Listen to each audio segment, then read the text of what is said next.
Welcome to the Appalachian Creative Podcast, coming to you from the Mountain Craft Film Festival in a lovely conference room provided by the Hilton Garden Inn. Let's get into it.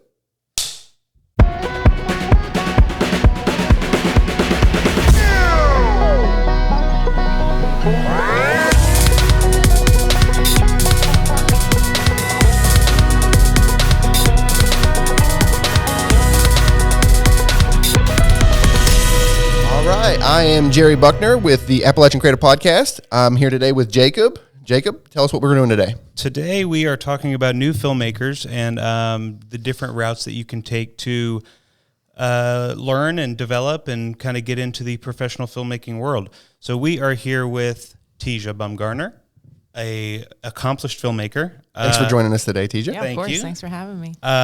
She's not only an accomplished filmmaker, she is also the professor of the new program, right? Yeah, BFA in filmmaking. Tell us about that at Marshall University. Yeah, so we have started the first BFA in filmmaking program in the state of West Virginia, which is really exciting. When I got to Marshall, which was a kind of a crazy story, but when I got there, I started teaching in video production, and it was mostly based in broadcast style. So like journalism stuff. Yeah, like it was in journalism. I was in the School of Journalism. But the work I did, like personally, like the work I make, didn't quite fit. Right. Even though I, was working on a documentary, it was like, well, is it done? Is it done? Yeah. Is it done? I'm like, oh no, like this is going to take years, like to actually finish. And so started to, in the classes I taught, I'm like, well, I know filmmaking. And so I started to teach that. And what happened was it just kind of grew out of the students in the class. They were like, oh, we want to do this. We want to make films. And so it was really difficult to have some journalism students in there, but yet some students who wanted to do filmmaking. And so luckily, like the students, there were enough of them and, they have a voice and the demand we were was able there. to, the demand was there. And so luckily, the university listened, and now I'm in the School of Art and Design, and that's where the BFA in filmmaking is housed. That's awesome. Yeah. That's awesome. Now, I know your experience spans over directing, producing, and now mentoring this next generation of filmmakers.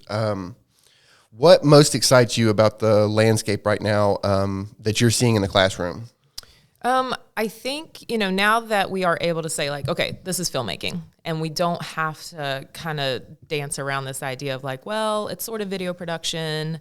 Okay, we'll learn these things, but really I want to teach film. Now that it is this thing, I think we're able to promote it as such. And so students know more of what they're getting into. Being able to put a little intentionality behind it. Yeah. And so I think that's really helpful. And also just the landscape in West Virginia right now with getting our tax incentives back, and Dave Lavender with the film office who, they're bringing in films, and, you all are doing stuff. There are multiple production companies. I feel like that there's more opportunities right now. And I've even had like an alumni be like, when I started the program, it just doesn't seem like there was that much happening. And now it feels like there is. So I think it's like a good time that all of these pieces are kind of coming together, and also just more opportunities, through whatever web, opportunities and being able to self-promote and things like that, I think. West Virginia's starting to kind of reap the benefits of all the hard work that people like you and Dave Lavender and everyone else that's been working over the years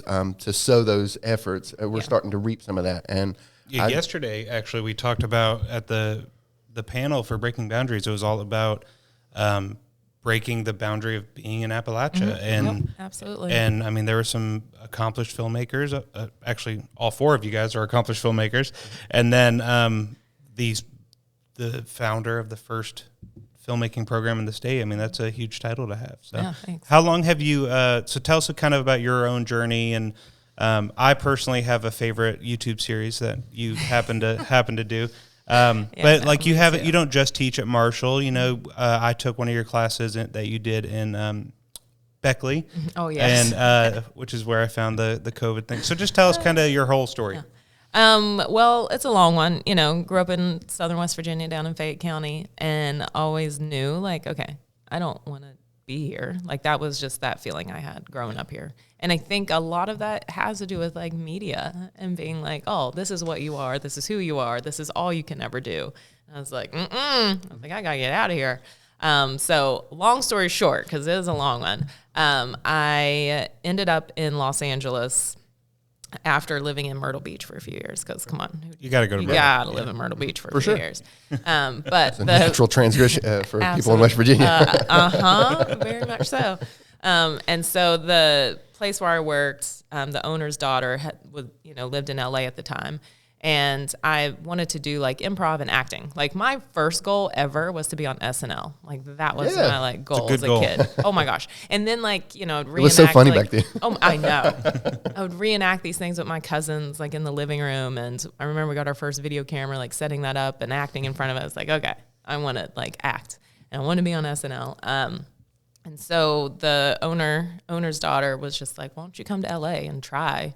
And she like gave me space in her, like not even a studio apartment, it's a bachelor apartment. And so there's no kitchen. And it was in Brentwood, which, Jennifer Gardner lived there at the time. I was like, oh, I'll totally run into her and be like, look at us West Virginians, like hanging out. Making it. Look, I will say, this will sound so goofy, but whatever. I would rollerblade around Brentwood in California being like, I might see Jennifer Garner and be like, hey. Fun fact, Jennifer Garner actually complimented a sweatshirt I was wearing at Taylor Books in Carlsbad. Oh, okay. That's like my highlight of my film career. What's funny is like now I could probably like easily meet her because she's always like at Taylor Books. Out, but anyway, and so I did. I stayed out there with her. I was very grateful that she shared her futon with me and got an agent and tried to do acting and went on auditions and things. And then, longer story short, I ended up at a community college because in California at the time, this is a long time ago, I could go for $20 because I was already a resident of California. And so it was like $20 and you could just take any classes. Because growing up, when I told folks like at school, like, I want to be famous, they were like, okay, Tijah, good luck. Dreamer. Yeah. And it wasn't this idea that like, oh, you can actually go to college for what you're interested in. You could go for acting. That was not heard of. That was not mentioned to me. Encouragement wasn't there. That was not there. And so when I did find this community college, College of the Canyons, I remember getting because it used to be in paper, like the book of like all the classes. And looking at, and there were like these classes you could take and like film and all. I was like, what is this? So I ended up in this film class, and the first film that really like did it for me was Welcome to the Dollhouse by Todd Solondz. And I was like, oh, there's like this awkward kid with glasses on screen, and that's me. And like, oh my gosh. So seeing representation. Yeah, absolutely. I was like, oh, interesting. So I was doing the auditions and being in front of the camera, but it was at that time that I was like, oh wait, I could tell stories, because the auditions I went on, I mean, it's Hollywood. It's hard. Yeah. And I just had experiences that I didn't expect, as this like, kid coming over from, Southern West Virginia. Yeah. Well, the challenge was getting out of West Virginia. Yeah. And then it was more challenging. Yes. I was like, oh my God. Was it as saturated of a market? Because I feel like now everybody, I mean, maybe it's just because it's what I do, but like I feel like everyone's a filmmaker, everyone's an actor, everyone is trying to make it in Hollywood. Was it the case back then? I mean, it seemed like it, waited tables, because that's what you do. Right. And most of the people I worked with, we were all going on auditions and like, it seems, I don't know what it's like now. Yeah. I think the landscape of entertainment has changed now. Now that we have the capabilities of being able to broadcast our own stories and our own thoughts, and we don't need to go through some of those veils and get through those doors. It's definitely changed how we communicate and the plight of the small town creator. Absolutely. You mentioned Jerry talking about the changing of the landscape. How long have you been teaching film? I've been teaching at Marshall since I think 2017. I started there. What were you doing before that? I working on my doctorate at Ohio University, and so because I got my master's at West Virginia State University, and I was like, oh, I really want to teach. Okay. Like, I knew I wanted to teach film. I thought I would come home to West Virginia and do like workshops only. And then once I started the master's program, because I was like, oh, I have no equipment or network. Like, how am I supposed to make movies here? You know? And so, and then I found out like, oh, you need like a terminal degree to teach. And I was like, okay. I knew nothing going into my education, like very much so, because again, it wasn't really talked about. My family, I'm like the first one to like go to college and things. So it just wasn't conversation. So I was just like, I don't know, I'll navigate this and figure it out. Figure it out as you go. I think that highlights a quality that most filmmakers are going to have, which is that figure it out quality. You know, being able to look at a problem and say, okay, this is what I've got. I need to get there. How do we get that accomplished? Because I mean, you've been a part of enough productions that oh my gosh, the way they come together. And so that figure it out is something that I think is lost a lot, especially in the younger generation. From my perspective, I don't get to work with them as much as you, so I get to see only the worst. Oh man, that's rough. How have you seen? We don't have the perspective you do, like you just said. How do you see the landscape changing over time with every new round of freshmen that come in? Is there nowadays, are you seeing a difference in the stories that they're telling or that they want to tell? Social media is all around. Videos are all around now. So, right. Is there? Yeah.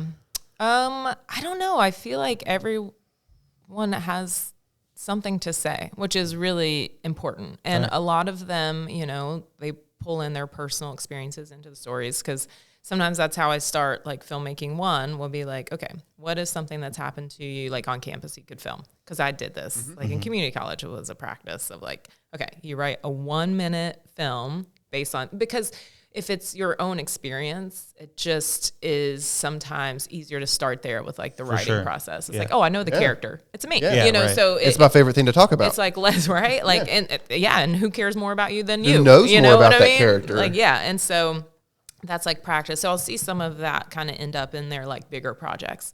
But then I'll switch it up, because I cannot teach just the same thing every single semester, because you got to try new stuff.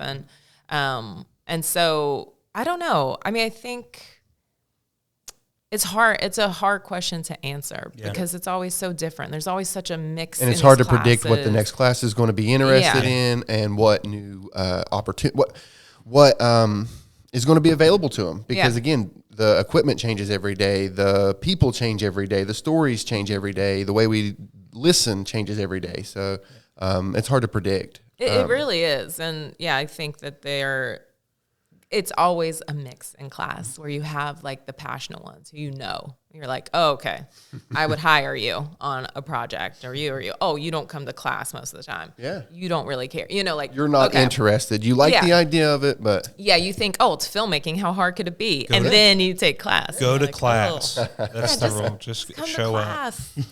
Well, now, so yesterday in the panel, you mentioned storytelling and how that is something that is a big part of us in Appalachia. And your films, they often highlight those unique aspects of our culture.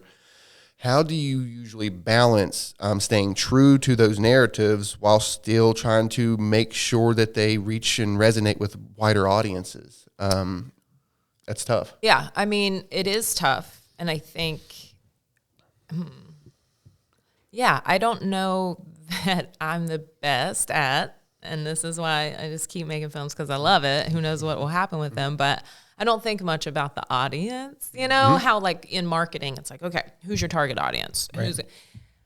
And I say this from a privileged perspective because I get to teach film, and so that is my paycheck. Yeah. Right? And so I'm grateful that I am not depending on this film to make back the money or the money and the labor. You know what I mean? So you're by placing value on the storytelling itself. More that so, is yes. How you're making sure that the story hits.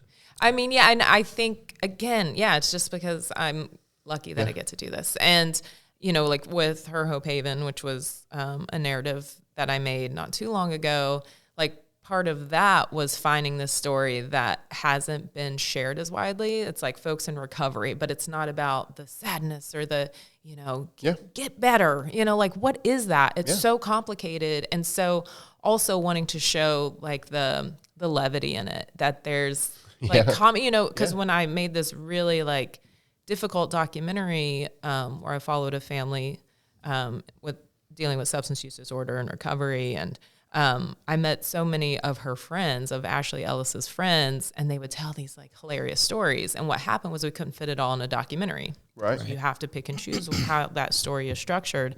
And so I was like, well, how can we incorporate like these moments? Because there has to be laughter and joy. Because if not, why would someone want to get sober? Like what's there? And so I think if I were able, and I hope to like continue making more of those episodes because I want it to be a series that could reach a broader audience because it is a story that hasn't quite been like shared. I'm working on a very similar project, so I'd like to talk with you later about that. So yeah.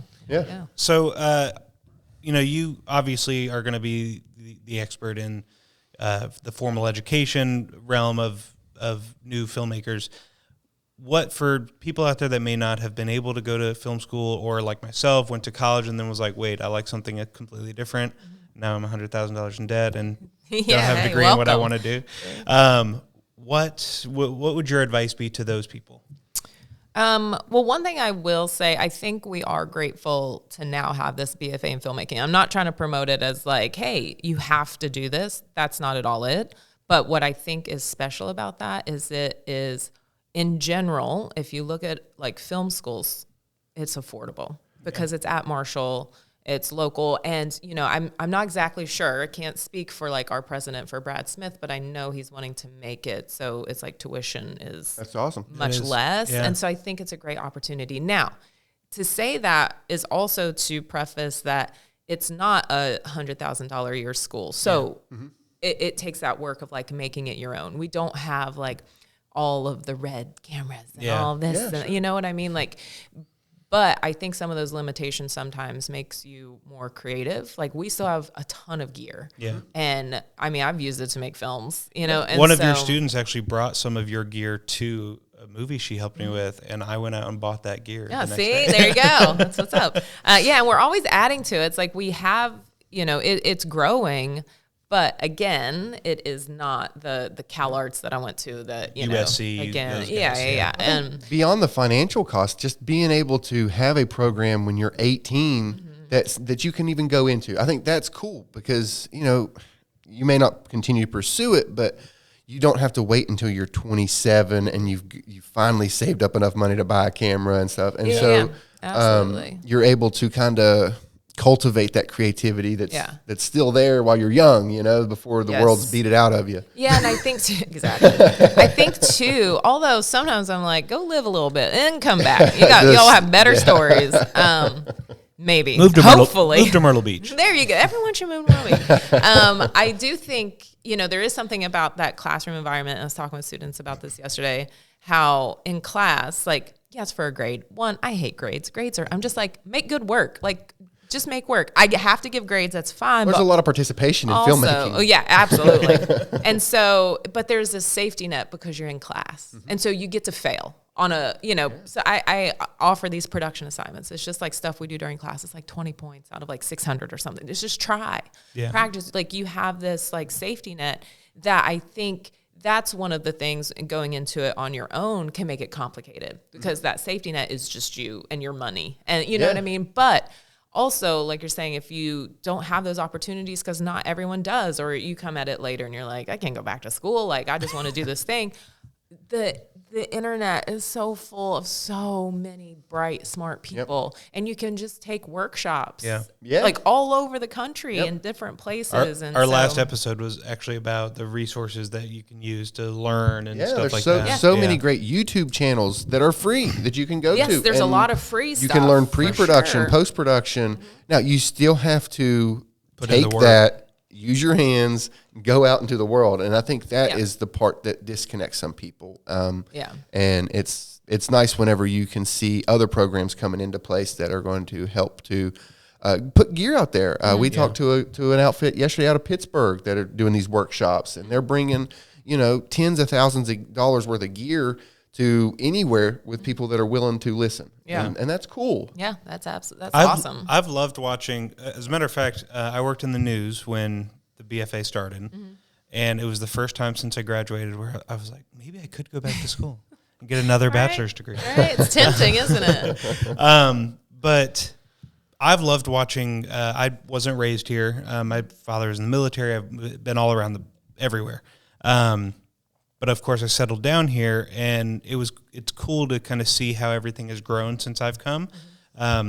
We were talking yesterday. I think one of the student films is. I gotta get over there for that. Is from. It's not till 10. We're good. We got an hour.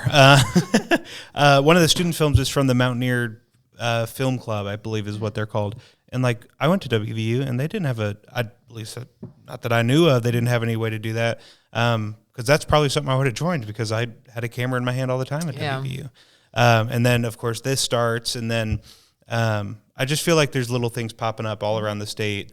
Of course, we mentioned Dave Lavender. I think he's been mentioned on every podcast we've had. He should up be. here. That's Saint Lavender. It's hard to talk about Appalachian filmmaking and not mention a pivotal guy who's standing there trying to bring in productions, trying to convince legislators to keep incentives for people to bring stuff here, because and it's working. I mean it's so like, everyone's like economics or diversification of all these things. It's like, film can do that. It was so confusing to me how they would make We Are Marshall and see what all that brought in, and then use it as promotion for the state, but be like, oh, we don't want to actually Can't make help a movie people here. make movies here. We're just going to use this and look what we did, but we don't actually support any more of that happening. Right. Like, that baffled me, and so I'm so grateful that we're at this place now, and I hope it continues to grow. Well, that and people it see lets the you control the need. narrative a little bit about your home. Yeah. And why wouldn't West Virginia want to be on the forefront of sharing their story? Yeah, the state that's rich in history. There are a lot of misconceptions about the people here because of the stories that they get to hear. Well, why wouldn't we want to tell more good stories?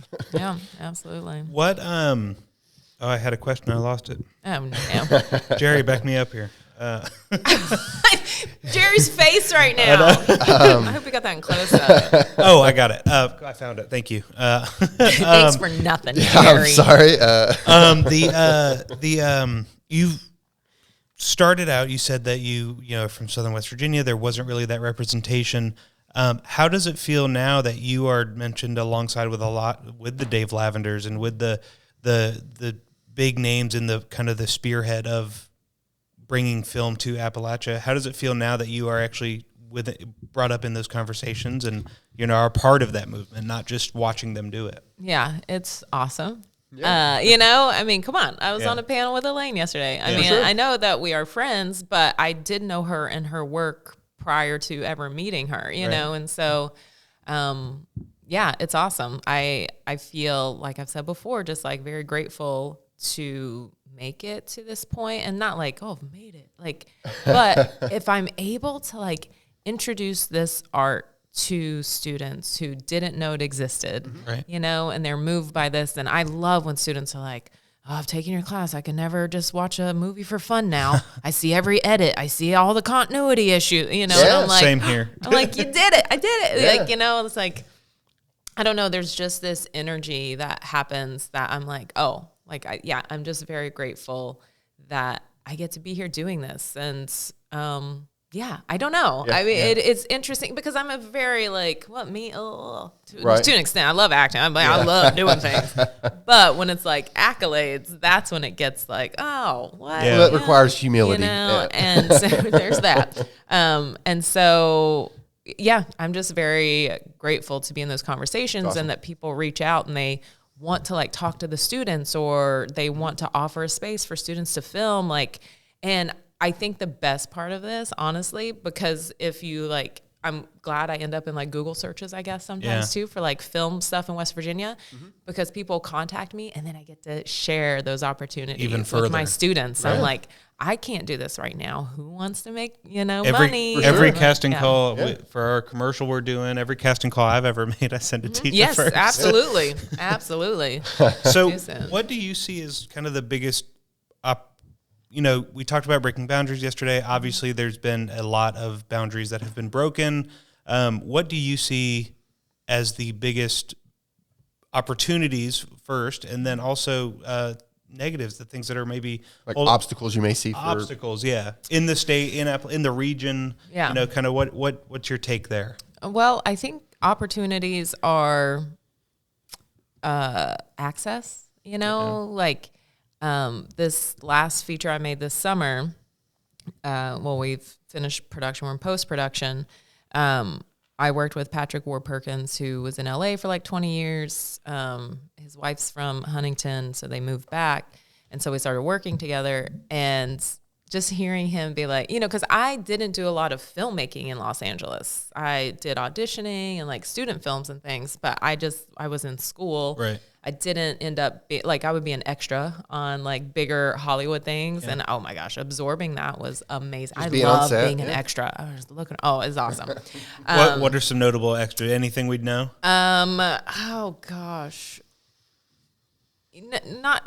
No, I don't think so. There was like some show, it was like a promo, and so I had to like run around chasing Eric Von Detten in a mall, who I grew up watching on like this movie called Brink on Disney.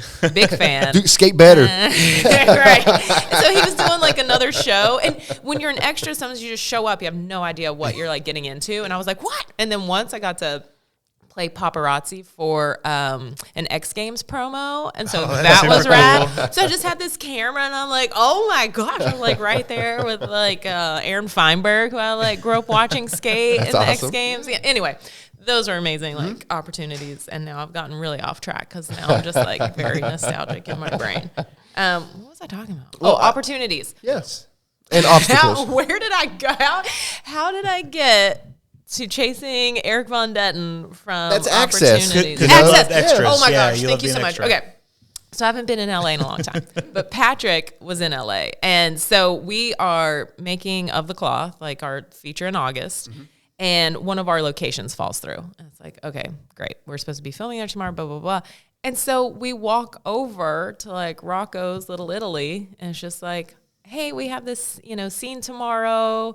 What was interesting were there were a couple of locations thought that they had to pay us. And we're like, no, we are paying you, if we could use your location. And they're like, yeah, okay. Like, I'm so grateful. And Patrick's like, this does not happen in LA. Like, you cannot just walk into a restaurant and be like, hey, is it okay if we like film here tomorrow? Mm-hmm. And so that's what I tried to tell students too, like those opportunities make stuff, especially. But you have to ask for that. Yeah. Sometimes you do have to speak up. Oh yeah, you absolutely do. But what's great is like it's not everyone is vying for it, and it's not impossible to shoot in some places. Like I said, like Bar None, which Redhead filmed in, the owner Jason Leah like reached out to me and was like, hey, if your students ever need a place to film, that's awesome. That's not going to happen just anywhere. Yeah. And so I think the opportunities here, the film community, the networking, it's there. And so I think that's the opportunity. I do think the obstacles are funding. I mean, I think that's so much of it. Like I said, that's just filmmaking. Yeah, it is. Like I'm grateful that we have the tax incentives, but how, do students like get the funding for their own personal projects? And, I've been grateful. I write grants all the time. I'm always like writing grants and getting rejected from things or whatever and just keep making it, But like I said, I'm lucky that I get to teach at Marshall. Lucky. And I also worked really hard to get there. But I'm grateful for it. And so again, like I have that, but I think that that's an obstacle is the support of the art still. It's, and again, Dave Lavender is doing all that he can right now. And I think that, once we get more of these bigger projects coming in, hopefully there's something in that tax incentive. There's something in there that could help fund like new filmmakers coming up in West Virginia kind of fund, or, because there are some states, I'll go on like Grant Forward to see what grants are available. And some like states have a lot more funding for the arts. And so that's, I think, part of it. I think a lot of is the funding winds up out of state because the businesses or the opportunities, they don't realize that the talent is here, that there are resources and things to utilize here, and to keep it here and to keep growing it here, because once it leaves here, it doesn't come back here. Yeah. If you're outsourcing your work to a place in Denver, then guess what? They're spending their money somewhere else, and they're going to build their studio in Denver. And so as we continue to educate people and provide access, and Dave Lavender continues working behind the scenes,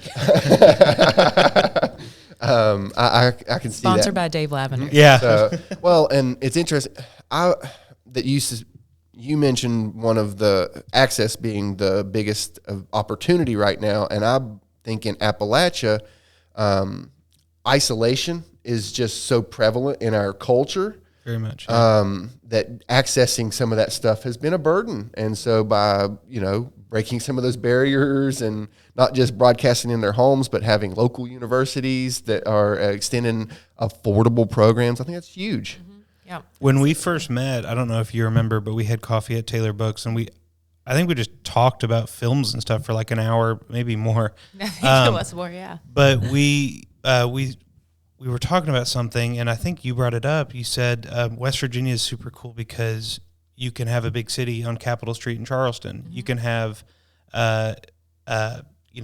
beautiful landscapes. You can fake a desert on a strip mine. Mm-hmm. You can be on the surface of the moon and 30 minutes from I actually took that thought when I was doing my movie, and I filmed a scene out in the middle of Ridenour Trail in Nitro, West Virginia. Yeah. And I realized that a lot of the stuff around there made it look a little similar to Afghanistan. So I filmed part of my war movie there in the mountains of Afghanistan. Yeah. So that's what I always think of is like, you want, city where you're walking down the beautiful Christmas movie and you can walk down Capitol Street. Right. But if you want a war movie, you can go to the mountains and shoot a war movie. There's a Christmas movie coming in to shoot in Barbersville soon. So it's like fun. one of the it's like a Hallmark style movie with Kevin Otto's. My wife will love that. Yeah, so that's happening. So that's like Christmassy and there's a lot. You just have to know what story you're telling, what you're looking for, and you can find it. You can,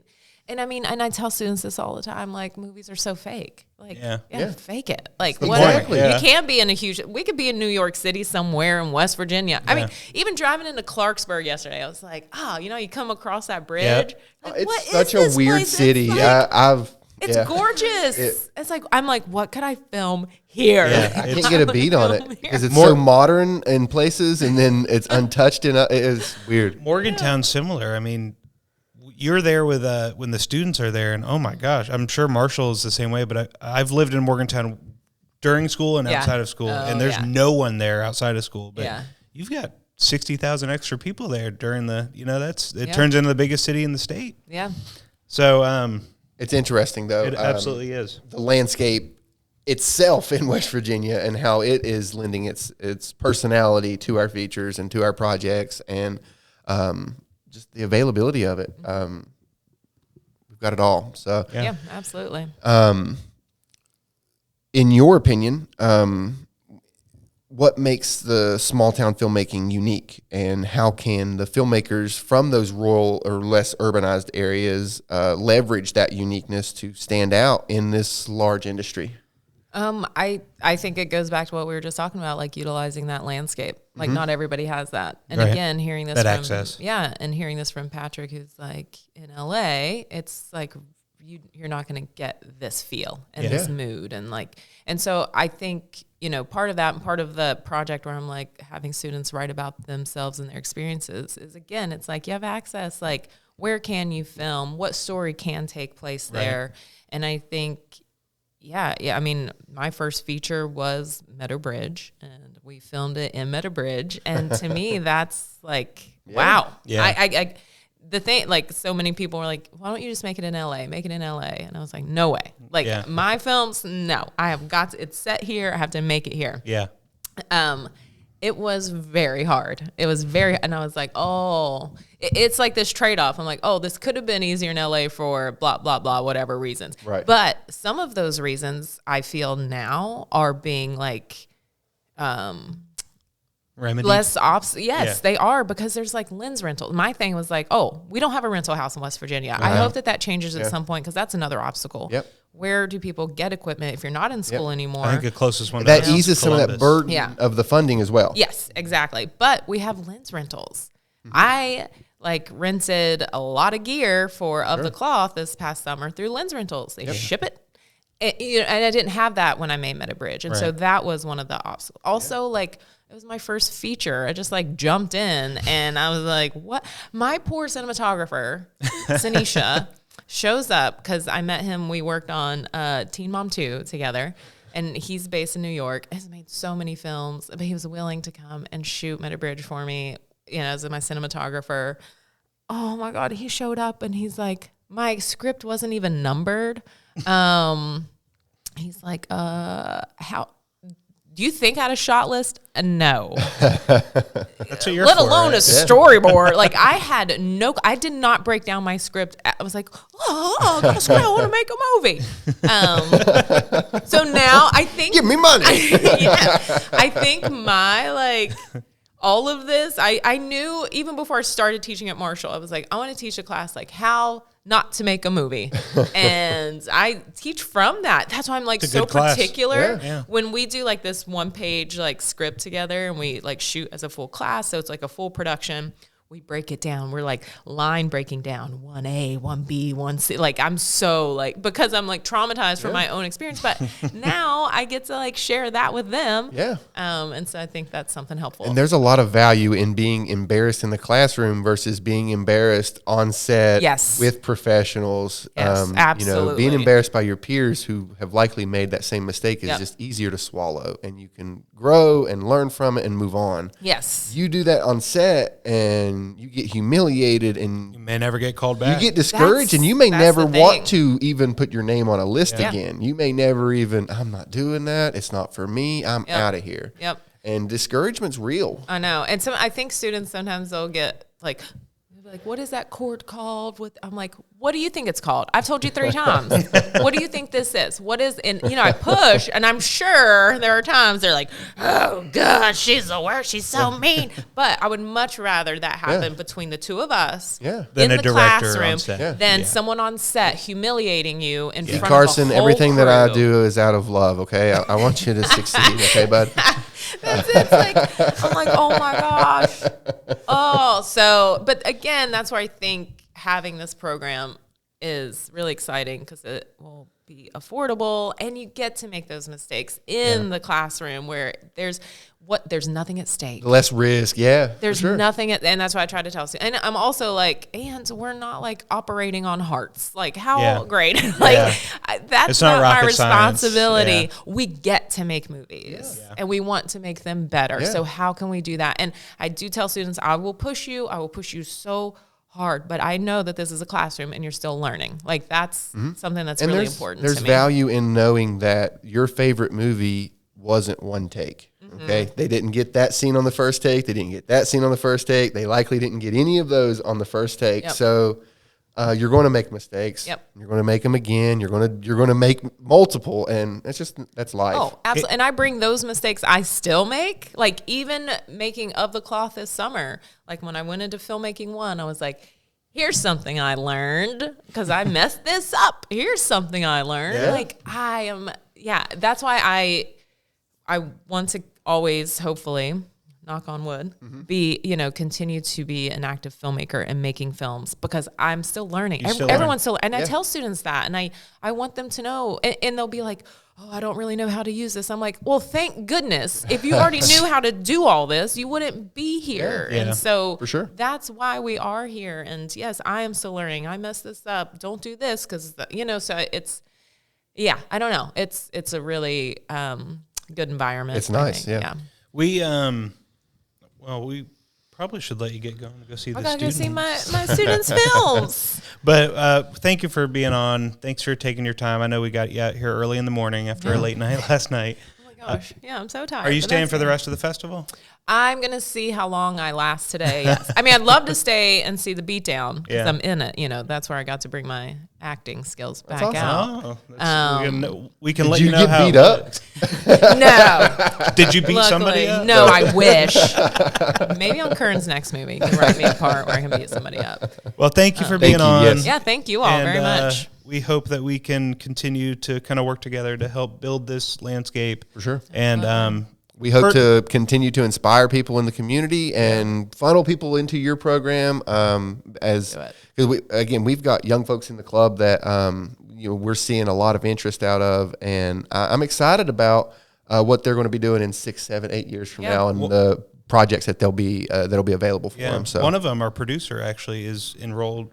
He just enlisted in the Air Guard. Okay. But he's already been accepted and everything into your program. Yes. Yeah. Really? Awesome. Yeah. Carson Vance, you should be very hard on him. For sure. Okay, I will. I mean, He'll that kind of just happens because I want. But again, I will say